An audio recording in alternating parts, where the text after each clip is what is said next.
मंडल स्तर पे गजेटियर जिस तरीके से ये आ रहा है, इसकी अहमियत का तो अंदाज़ा लगाने के लिए इतना भी काफ़ी है कि खुद मुख्यमंत्री जी ने अपने हाथों से इसका विमोचन किया।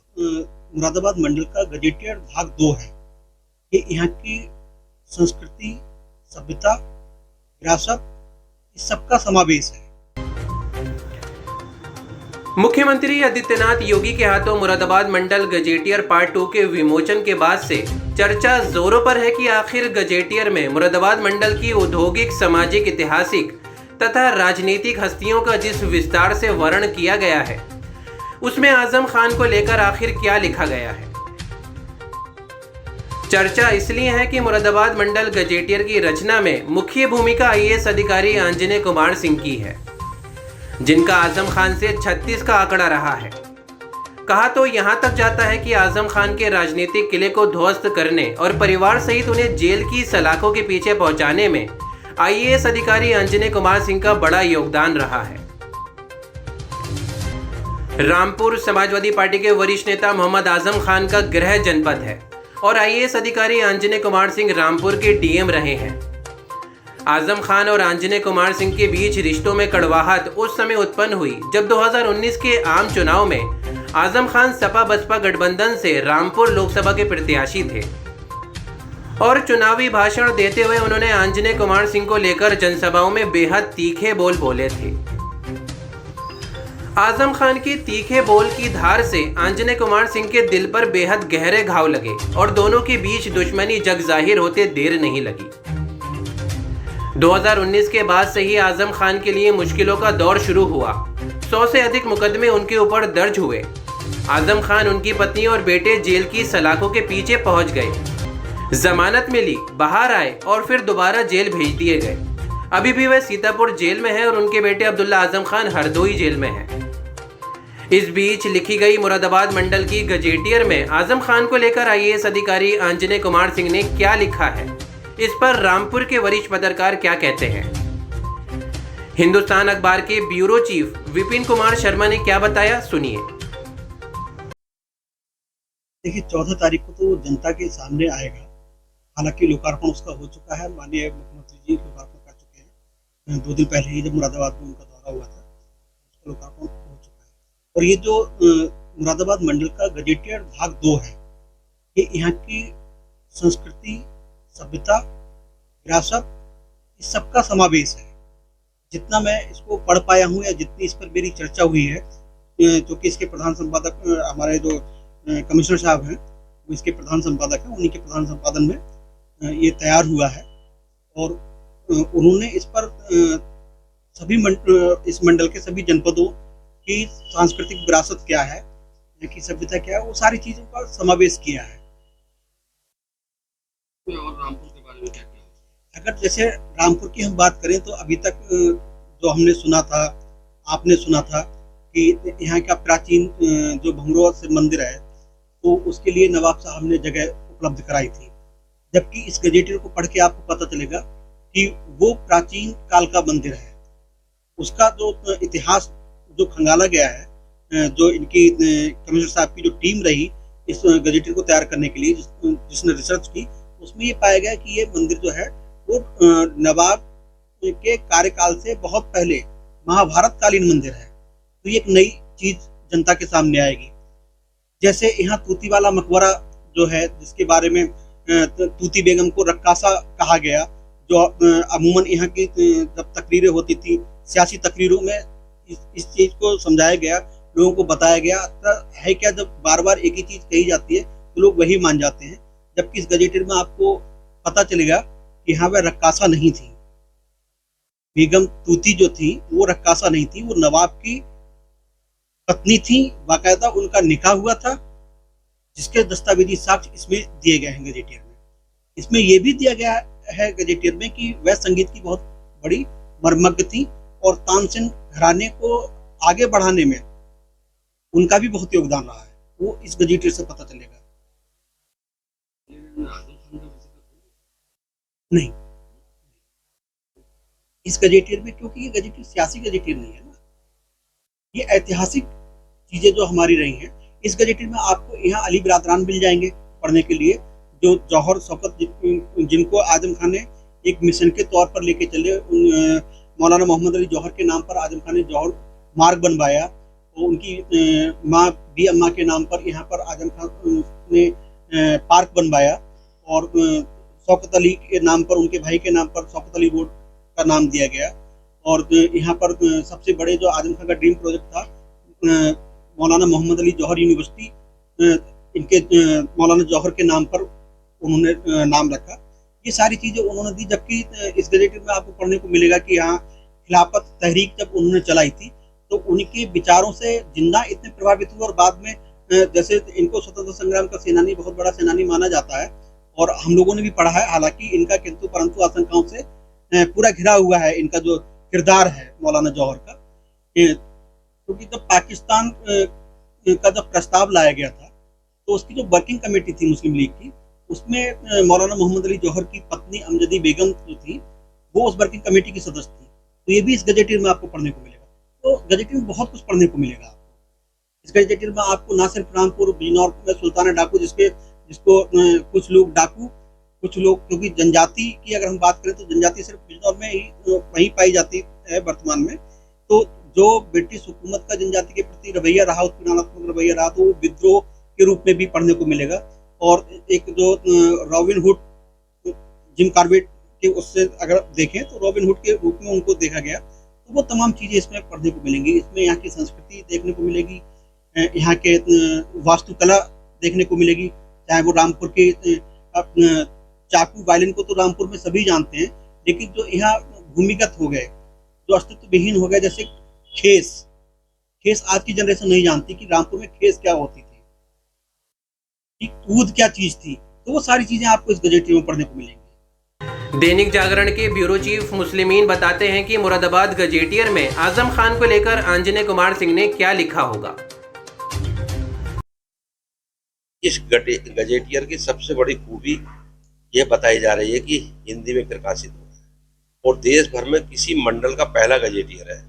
इससे पहले ना तो कोई गजेटियर हिंदी में प्रकाशित हुआ है और ना ही किसी मंडल का गजेटियर तैयार हुआ है। तो ये एक बड़ी उपलब्धि है।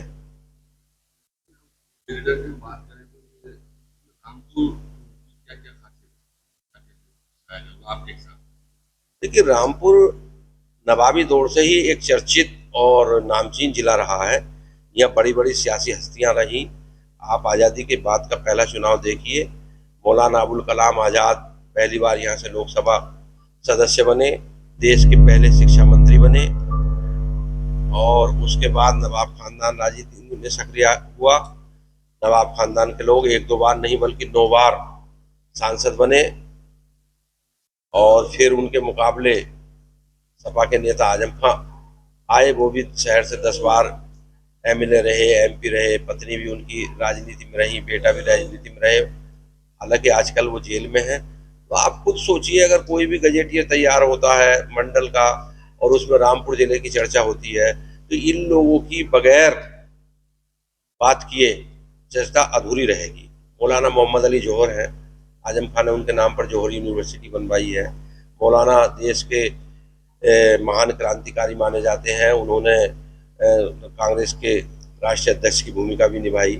इन लोगों की चर्चा मेरा मानना है हर हाल में उस गजेटियर में रही होगी। हालांकि मैंने अभी पढ़ा नहीं है, 14 तारीख को सामने आएगा तो विस्तार से पढ़ेंगे, उसे देखेंगे, उसके बाद और पता लग जाएगा कि लेकिन मेरा मानना है कि रामपुर में इनके बारे में जरूर कमिश्नर साहब ने चर्चा की होगी, क्योंकि वो जब जिलाधिकारी रहे रामपुर में 2 साल से ज़्यादा समय तक, तब उन्होंने रामपुर के बारे में भली भांति जाना है, और यहाँ के जो है तमाम अच्छी जानकारियाँ उनके पास है। आजम खान के बगैर पूरा लग रहा था आपको, अगर नहीं होता तो नहीं, उनके बगैर तो चर्चा अधूरी मानी जाएगी, क्योंकि उनका जो रोल है, उनके देखिए, अब जब जेल जाने से पहले भी और जेल जाने के बाद भी चर्चा में है। मुझे लगता है आज़ादी के बाद से ऐसा कोई परिवार नहीं है राजनीति में जिसका परिवार पे इतने मुकदमे दर्ज हुए होंगे, 1 साल पति पत्नी बेटा खुद जेल गए हों और 6 मामलों में सजा हुई हो, तो ऐसे में उनकी चर्चा तो निश्चित तौर पर हुई होगी।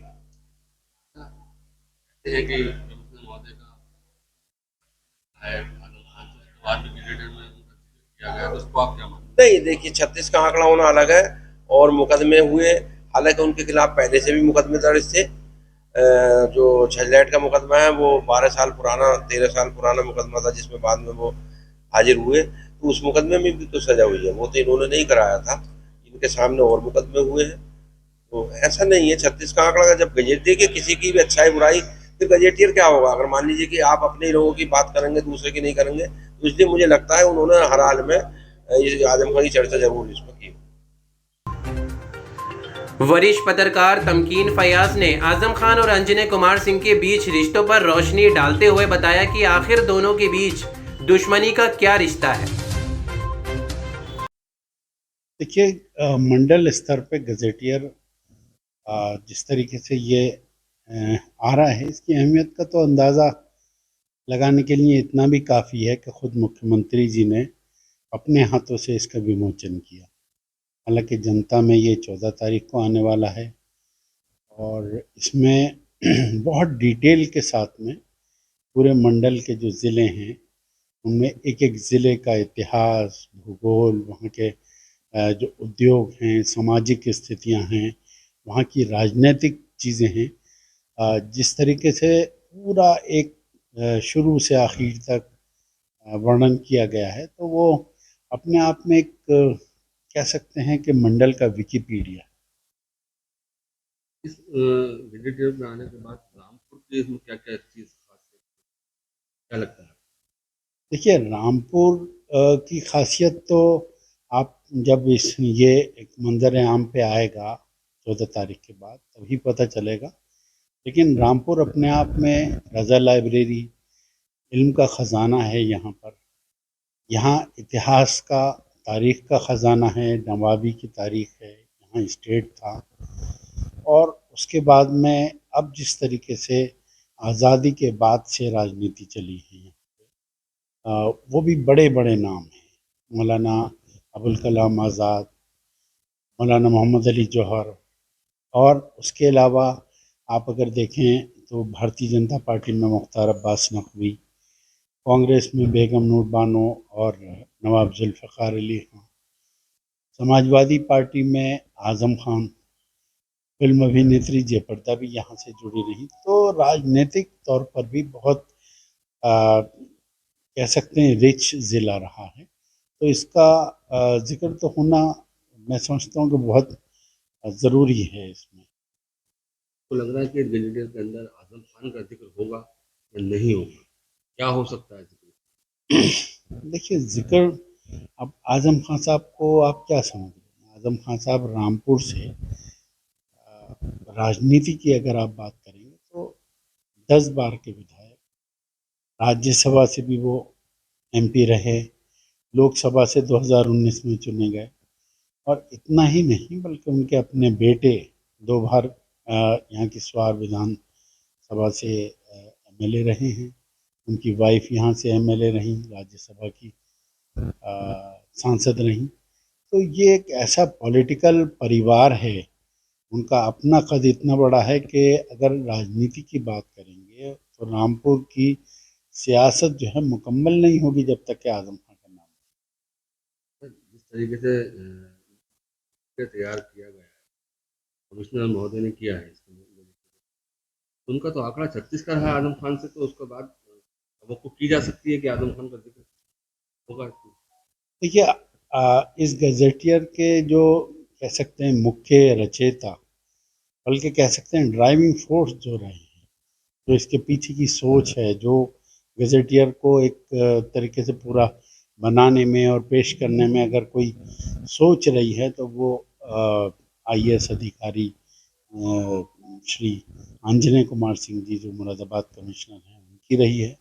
पहले रामपुर में डीएम थे, रामपुर से भी उनका बहुत लंबे वक्त तक वास्ता रहा है और आज भी वो लगातार उससे टच में रहते हैं। तो एक छोटी से छोटी और जैसी उनकी बारीक नज़र है, उसमें कोई चीज़ बच नहीं पाई।